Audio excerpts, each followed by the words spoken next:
ఏమైందా చెల్లి వచ్చింది నీ పెన్నలు ఎగబడిపోతాను చెప్పు నువ్వంట పెద్ద ఏంటిది గోడ శంకరుడు అంట మరి చెప్పు ఏం చెప్తావు నువ్వు యజమాని తీసింది కాక మళ్ళీ వచ్చి చెప్పు అంటుంది జర తగ్గుతారో మీకు దండం పెడతా వాళ్ళు అర్థం ఆలోచించుకొని ఇల్లే వాళ్ళ చెల్లె గురించి వాళ్ళు ఆలోచించుకొని ఇల్లే చిన్న చెప్పి అప్పుడు పోవద్దని నేను చెప్తే అంతటి ప్రేమించిన అద్దు పోవద్దని 10 సంవత్సరాల నుంచి మాకు కనబడపోతుంది ఇప్పుడు కొడుకైనా కత్తివి ఇన్ని రోజులు అన్న యాదికి రాలే నేను యాదికి రాలే అమ్మ యాదికి రాలే బాబు యాదికి రాలే అది ఎండ్లు అయినాక ఆడు విడిచిపెట్టినాక ఇక్కడికి వచ్చి అన్నో ఆయన తర్వాత ఇక్కడ పుట్టిల్లు ఉందని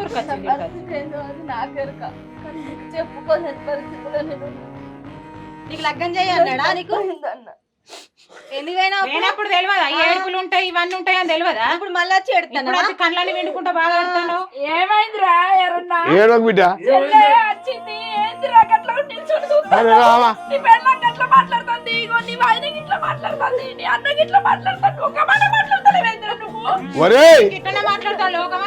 ఘోరంగా మాట్లాడుకుంటారు